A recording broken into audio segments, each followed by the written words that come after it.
Hello friends, स्वागत है आपका आधार क्लासेस के यूट्यूब चैनल पर। दोस्तों, हम पिछले वीडियो में पढ़ चुके हैं कि अधिगम क्या है, अधिगम की बेसिक बातें पढ़ी।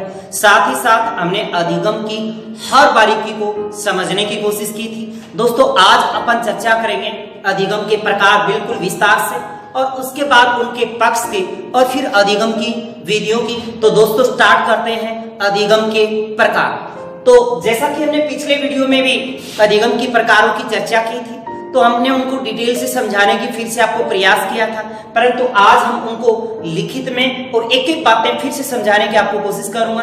तो दोस्तों, स्टार्ट करते हैं अधिगम। यस, अधिगम के प्रकार। दोस्तों, अधिगम के अगर प्रकार देखें तो हमने लिखे थे 3। कितने प्रकार पढ़े थे? 3। यानी अधिगम 3 प्रकार का होता है। सबसे पहले हमने पढ़ा था गामक अधिगम। कौन सा? गामक अधिगम। गामक अधिगम। और दूसरा होता है प्रतिबोधनात्मक अधिगम। प्रतिबोधनात्मक अधिगम। और तीसरा इसका जो भेद होता है वो होता है दोस्तों संकल्पनात्मक अधिगम। संकल्पनात्मक अधिगम। यस, ये इसके 3 भेद रहेंगे, यानी गामक अधिगम, प्रतिबोधनात्मक अधिगम और संकल्पनात्मक अधिगम। तो अब बात यह आती है कि कौन सा अधिगम किस अवस्था में होता है। तो चर्चा करते हैं, देखिएगा अधिगम, गामक अधिगम पे, कि गामक अधिगम बालक कब करता है, प्रतिबोधनात्मक अधिगम कब करता है, और संकल्पनात्मक अधिगम बालक को कब होता है। तो दोस्तों याद रखना, गामक अधिगम जो होगा वो शेष अवस्था में होगा। कौन सी अवस्था में? शेष अवस्था में। जबकि प्रतिबोधनात्मक अधिगम जो होगा वो होगा बाल्यावस्था में। कौन सी अवस्था में?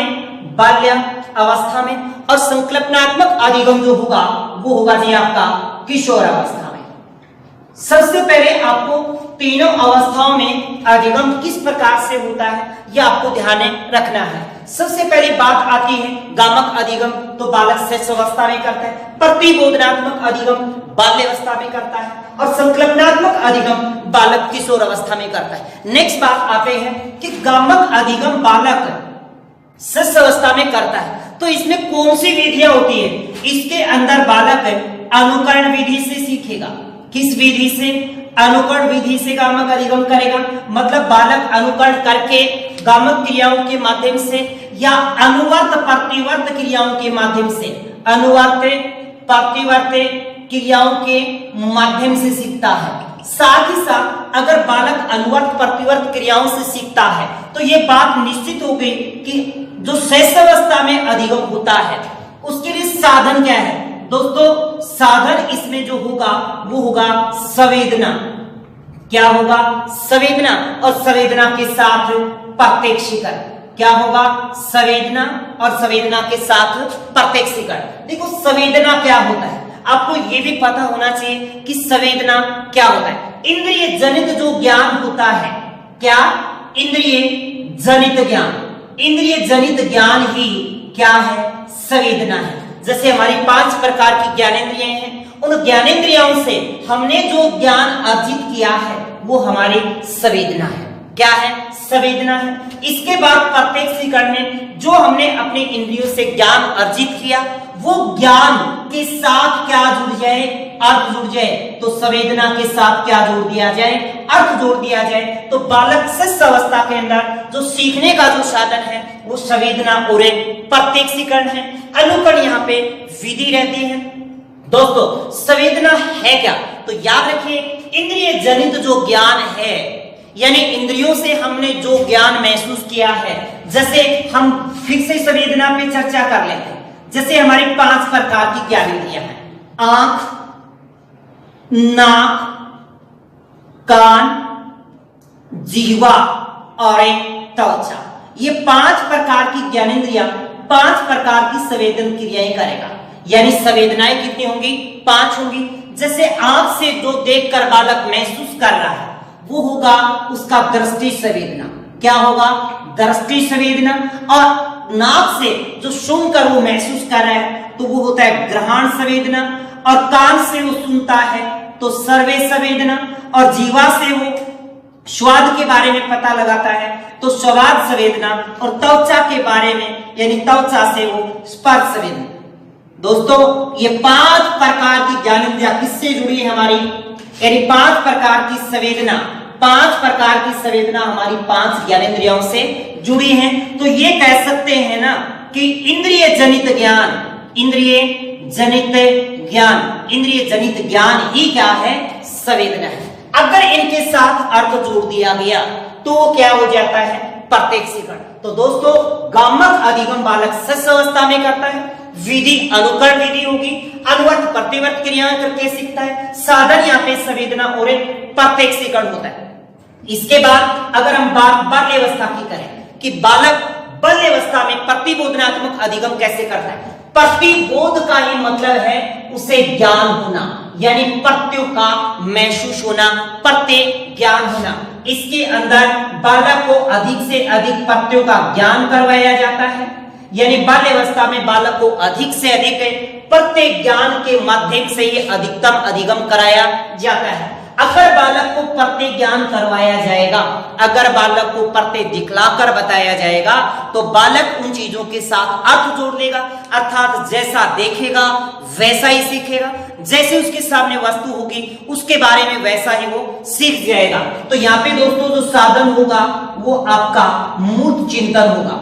क्या, मूर्त चिंतन। यस, मूर्त चिंतन के माध्यम से ही बालक प्रत्यय ज्ञान करता है। जो बाल्यावस्था में इस प्रकार से जो सीखता है वो प्रतिबोधनात्मक अधिगम होता है। ओके, इसके बाद बात आती है किशोर अवस्था में। किशोर अवस्था में जो बालक अधिगम करता है वो संकल्पनात्मक अधिगम क्या है, यानी कल्पना से परे, कल्पना से परे यानी अमूर्त प्रत्यय बना लेता, जो है नहीं उसके बारे में भी कल्पना कर ले। तो यहाँ पे जो बात आती है कि वो अप्रत्यय, अप्रत्यय नहीं सॉरी अमूर्त, अमूर्त प्रत्यय, अमूर्त प्रत्यय, अमूर्त प्रत्यय बनाता है, यानी कल्पना से भी परे या परिकल्पना या संकल्पना। अमूर्त प्रत्ययों के माध्यम से यानी मस्तिष्क में जो चीज है ही नहीं उसका बिंब बनाकर सीख लेता है। अगर ऐसा कर रहा है तो बालक अपने संज्ञान क्रियाओं को, अपनी मानसिक क्रियाओं को, अपनी बौद्धिक क्रियाओं को काम में लेता है, अर्थात तर्क, चिंतन, मनन जैसी क्रियाओं को काम में लेता है। तो यहाँ पे जो साधन है वो है आपका तर्क, चिंतन और मनन। तर्क, चिंतन, मनन। यस, साधन क्या होगा, तर्क, चिंतन, मनन होगा। इसके बाद दोस्तों अधिगम के अन्य 2 प्रकार और भी हैं, जैसे एक औपचारिक और दूसरा अनौपचारिक। एक औपचारिक अधिगम, एक अनौपचारिक अधिगम। औपचारिक, अनौपचारिक। फिर दूसरा अगले पार्ट पे आते हैं कि अधिगम का एक भाग और भी है, तो वो कौन से भेद में, आंतरिक और बाह्य। आंतरिक और बाह्य यानी अब हम चर्चा करते हैं कि अधिगम का अगला पार्ट क्या है, अधिगम के अगले भेद क्या है। तो याद रखिएगा दोस्तों औपचारिक अधिगम और अनौपचारिक अधिगम होगा। तो चर्चा करते हैं औपचारिक अधिगम और अनौपचारिक अधिगम की। अब देखिए औपचारिक अधिगम यानी अधिगम के अन्य और भी 2 भेद हैं। अधिगम के भेद, यस, अधिगम के 2 भेद अन्य और भी हैं। एक औपचारिक अधिगम है, औपचारिक अधिगम या औपचारिक सीखना। एक होता है अनौपचारिक अधिगम यानी अनौपचारिक सीखना, क्योंकि अधिगम का अर्थ है सीखना होता है और अधिगम का शाब्दिक अर्थ है सीखना होता है, और अधिगम का वैसे वास्तविक अर्थ देखा जाए तो व्यवहार में परिवर्तन होता है। तो औपचारिक अधिगम ये 2 प्रकार और है। तो देखिएगा औपचारिक अधिगम और अनौपचारिक अधिगम। दोस्तों विद्यालय में जो बालक शिक्षा ग्रहण करके सीखता है वो क्या है, औपचारिक है। क्या है, औपचारिक। यानी यहां पे हम कह सकते हैं कि विद्यालय के द्वारा जो बालक ने सीखा है, विद्यालय द्वारा जो भी बालक सीखता है वो क्या है, औपचारिक अधिगम। या फिर कह दें कि शिक्षक द्वारा शिक्षण कार्य से जो सीखता है वो भी क्या है, औपचारिक अधिगम है। साथ ही साथ बालक खेल के मैदान में जो भी सीखता है वो भी आपका औपचारिक अधिगम है। परंतु अनौपचारिक अधिगम अनौपचारिक अधिगम हमारे घर से ही शुरू हो जाता है, यानी हमारे घर से, परिवार से और हमारे समाज से, इन तीनों से बालक जो कुछ भी सीखता है, जो कुछ भी सीखता है या जो कुछ भी अधिगम करता है वो क्या होता है, अनौपचारिक अधिगम होता है। ओके, इसके बाद देखिए, बस सीधा सा याद रखिए कि विद्यालय में बालक के द्वारा जो सीखा गया वो किस प्रकार का अधिगम है, तो आप कहेंगे औपचारिक अधिगम।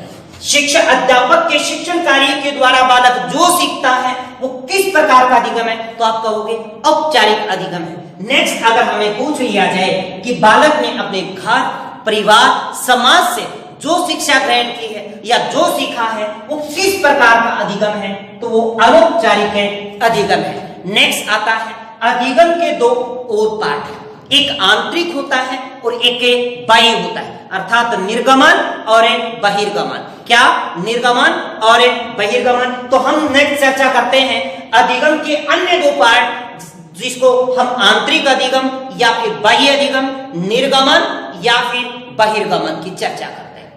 अब देखिए, स्वरूप के आधार पर अधिगम के जो भेद हैं, किसके आधार पर?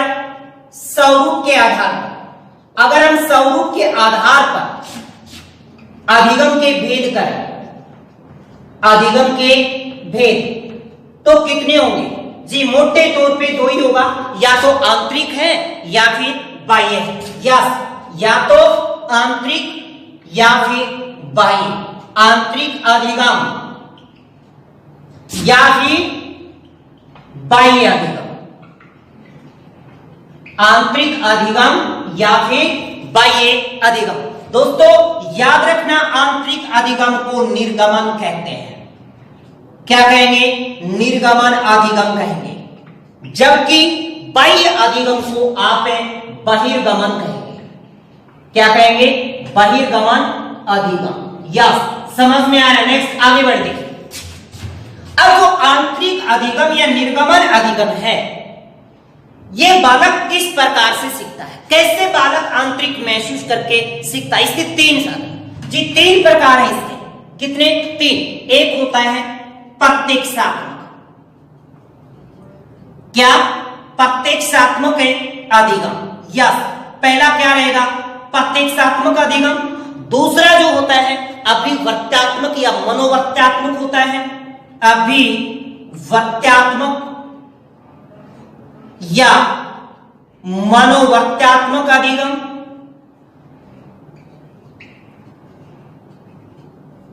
अभिवर्त्यात्मक या मनोवर्त्यात्मक अधिगम। और पहला प्रत्यक्षात्मक अधिगम। और तीसरा जो होता है वो होता है दोस्तों संज्ञानात्मक अधिगम।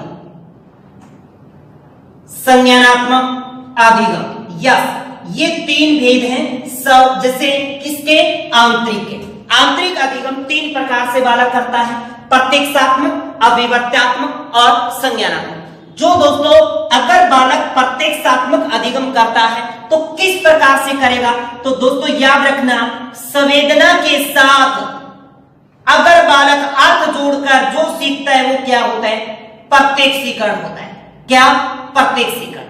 यानी संवेदना के साथ अर्थ जोड़कर जो बालक सीखता है, आंतरिक महसूस करके सीखता है, वो क्या है? आंतरिक अधिगम में प्रत्यक्षात्मक अधिगम।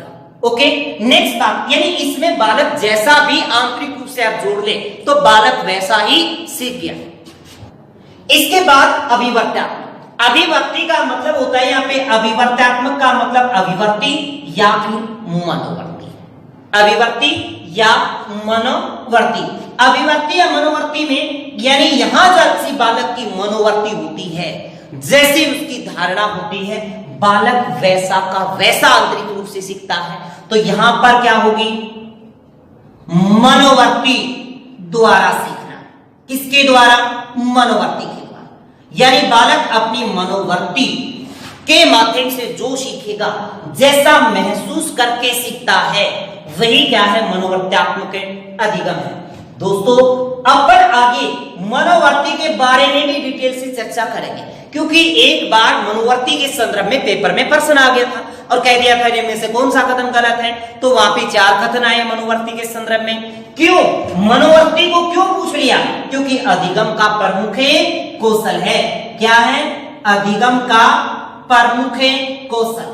यस, अधिगम का प्रमुख कौशल अगर पूछ ले तो वो क्या हमारी मनोवर्ती है। चाहे किसी व्यक्ति विशेष के प्रति हो जाए, चाहे किसी विषय के प्रति हमारी धारणा बन जाए, वही क्या है? मनोवर्ती। और जैसे हमारी धारणा होती है हम वैसा का वैसा सीखते हैं। दोस्तों, संज्ञान का मतलब ही बौद्धिक से है, यानी बौद्धिक अधिगम या मानसिक अधिगम। किससे?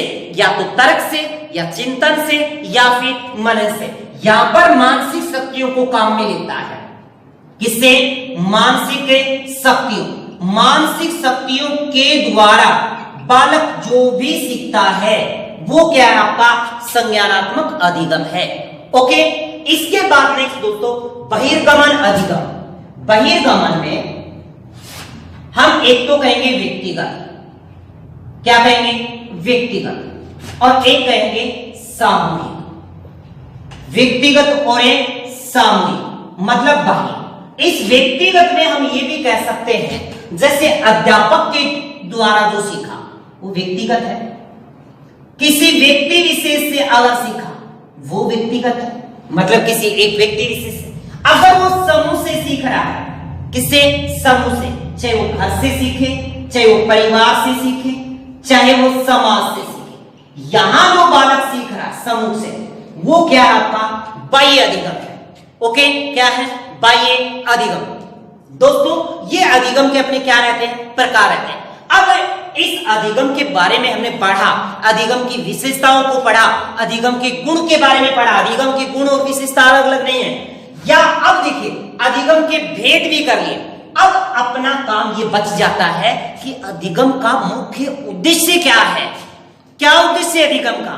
क्यों सीखा जा रहा है? इसके पीछे उद्देश्य क्या है? तो याद रखना, सीखने वाले बालक के व्यवहार में वांछित परिवर्तन कर उसका सर्वांगीण विकास करना ही अधिगम का मुख्य उद्देश्य है।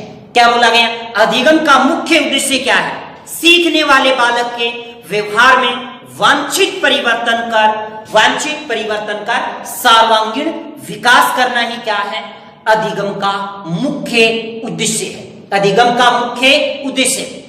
इसके बाद अगर अधिगम का मुख्य उद्देश्य की बात पूछ ले तो जैसे टीचर पढ़ा रहा है उसका क्या उद्देश्य है? यानी शिक्षण अधिगम प्रक्रिया। जैसे मैं पढ़ा रहा हूं, आप सीख रहे हो, मेरे द्वारा पढ़ाया गया, आपके द्वारा सीखा गया। इसके पीछे क्या उद्देश्य है? यानी शिक्षण और अधिगम। शिक्षण मैं करवा रहा हूं, अधिगम आप कर रहे हो। इसके पीछे क्या उद्देश्य है? या हमारा अधिगम प्रभावशाली होना चाहिए। जो बताया, जैसे अधिगम की विशेषता बताई, अब अच्छे से याद है आपको, तो इसका मतलब शिक्षण अधिगम का जो मुख्य उद्देश्य रहेगा वो रहेगा अधिगम को प्रभावशाली बनाना। क्या? किसको? अधिगम को प्रभावशाली बनाना। फिर बात आती है कि इस प्रभावशाली अधिगम का क्या आशय है?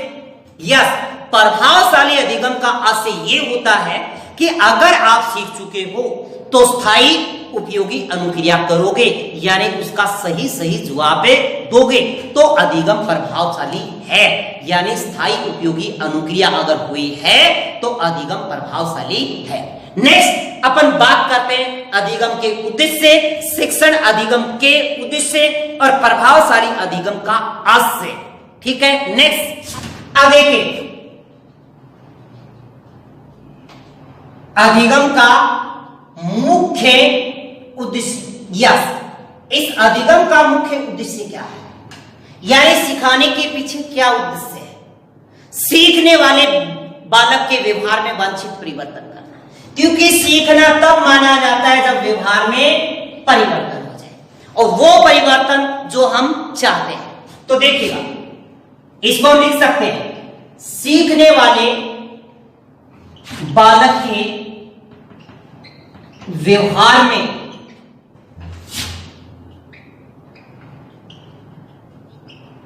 वांछित परिवर्तन कर सर्वांगीण विकास करना। देखिएगा, इस पंक्ति को समझें। अधिगम का मुख्य उद्देश्य क्या है?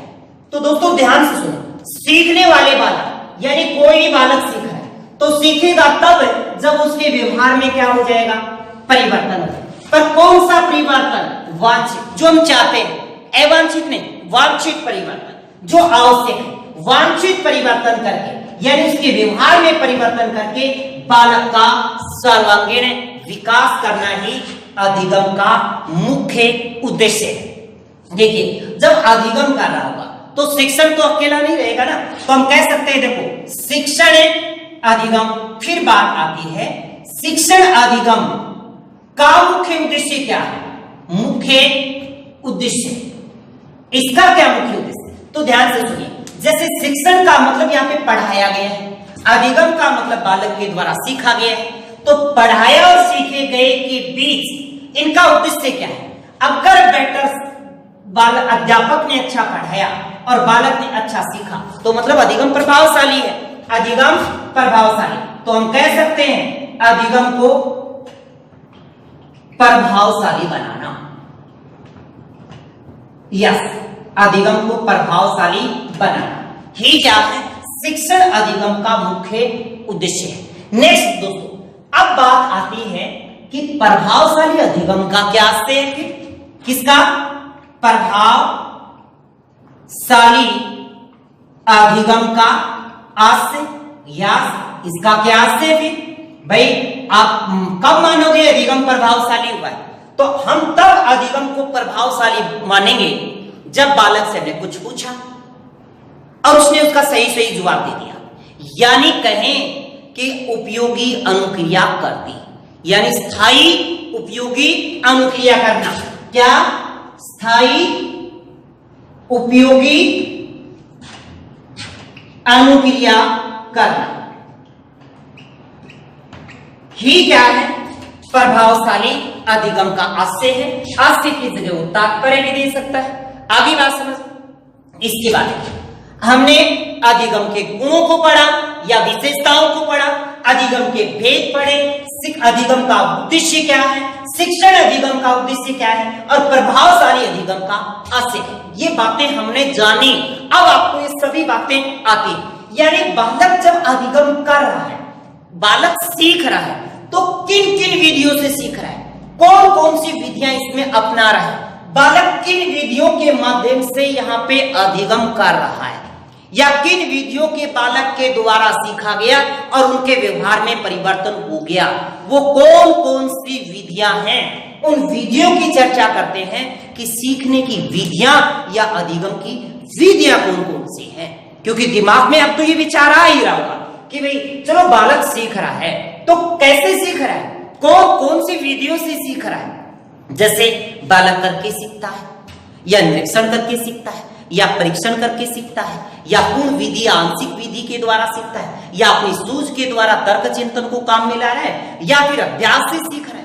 तो हम बात करते हैं सीखने की विधियां, बालक किन किन विधियों से सीखता है, बालक किन किन विधियों को अपनाकर अधिगम करता है। ओके, नेक्स्ट चर्चा करते हैं। अधिगम की विधियां इनको पढ़ेंगे, कौन कौन सी विधियां हैं जिससे बालक सीखता है। देखो दोस्तों, सबसे पहले बालक जो सीखता है वो करके सीखता है। करके सीखना, चाहे वो कामक क्रियाओं से हो, चाहे अनुवर्त प्रतिवर्त क्रियाओं से। इसके बाद बालक निरीक्षण करके सीखता है, चाहे वो प्रत्यक्ष वस्तु हो चाहे स्थूल वस्तु हो, तो निरीक्षण के द्वारा। इसके बाद परीक्षण विधि के द्वारा, यानी बालक करके सीखना, निरीक्षण विधि, निरीक्षण विधि, या इसके बाद हम कह सकते हैं परीक्षण विधि के द्वारा, परीक्षण करके। इसके बाद एक और होती है, उसको कहेंगे हम सामूहिक विधि। क्या? सामूहिक। सामूहिक में एक विधि नहीं होती दोस्तों, सामूहिक में अनेक विधियां होती हैं। सामूहिक विधि में जैसे बालक वाद विवाद करता है। क्या? वाद विवाद। जैसे वाद विवाद से जो सीखा, किससे?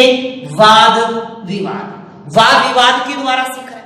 इसके बाद वाद, इसी सामूहिक विधियों में, यानी अधिगम की सामूहिक विधियां कौन कौन सी हैं? वाद विवाद है, वर्कशॉप विधि है। कौन सी? वर्कशॉप। वर्कशॉप विधि क्या है? दोस्तों, इसमें विभिन्न विषयों की सभाओं का आयोजन किया जाता है। जैसे मैथ्स की या साइंस की, विज्ञान जैसे विज्ञान मेला लगता है, वो वर्कशॉप में आता है, यानी विभिन्न विषयों की सभाओं का आयोजन करना। फिर इसी प्रकार से कई बार आपने सुना होगा विचार गोष्ठी। विचार गोष्ठी में विशेष करके यानी कुछ नया विचार करके, या फिर प्रोजेक्ट विधि। किससे? प्रोजेक्ट विधि। प्रोजेक्ट विधि भी क्या है? सामूहिक विधि है। फिर आती है डाल्टन विधि। कौन सी? डाल्टन विधि। और डाल्टन विधि के बाद आती है बेसिक विधि। दोस्तों, आपको याद रखना है कि सामूहिक विधि में कौन कौन सी विधियां सम्मिलित हैं?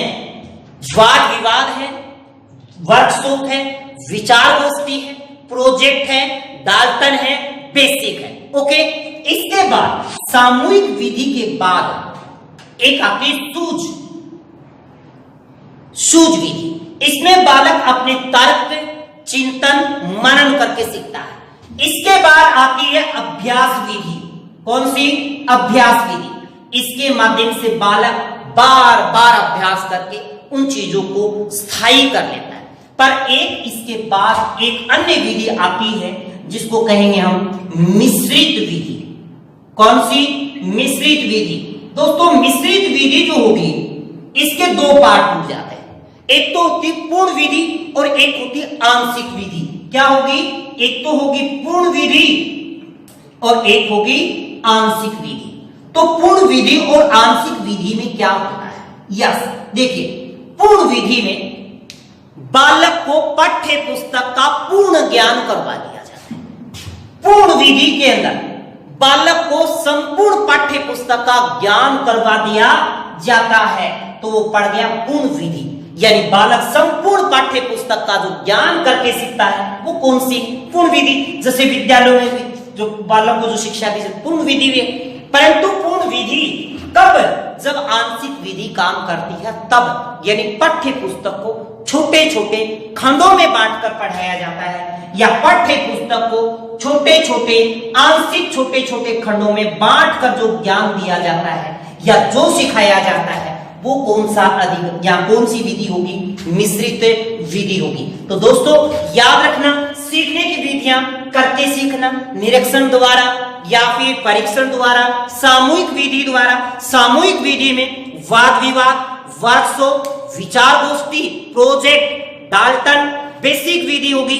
इसके बाद हमने पढ़ा सूझ विधि या फिर अभ्यास विधि, और फिर इसके बाद पढ़ा हमने मिश्रित विधि। तो मिश्रित विधि को हम दो भागों में बांटेंगे। एक होती है पूर्ण विधि और एक होती है आंशिक विधि।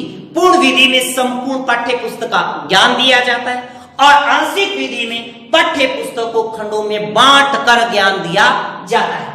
अब इसके बाद आता है अपना अगला पड़ाव, क्या? अधिगम का प्रमुख कौशल, जिसको हम मनोवर्ती कहते हैं। तो दोस्तों, मनोवर्ती के संदर्भ में अगले वीडियो में अपन पढ़ते हैं अच्छे से बेसिक। अब उसके बाद मनोवर्ती को पढ़ेंगे और मनोवर्ती के बाद हम अधिगम के डेफिनेशन पढ़ेंगे। अधिगम की डेफिनेशन के बाद अधिगम का सही कड़ी क्या है, सही क्रम क्या है, बालक किस प्रकार से सीखता है, इनकी चर्चा करेंगे। तो दोस्तों, वीडियो आपको कैसा लगा? अगर आपको अच्छा लगा हो तो लाइक करिएगा और अपने मित्रों में अभी का अभी शेयर करने का। ओके, इसी के साथ all the best, thank you.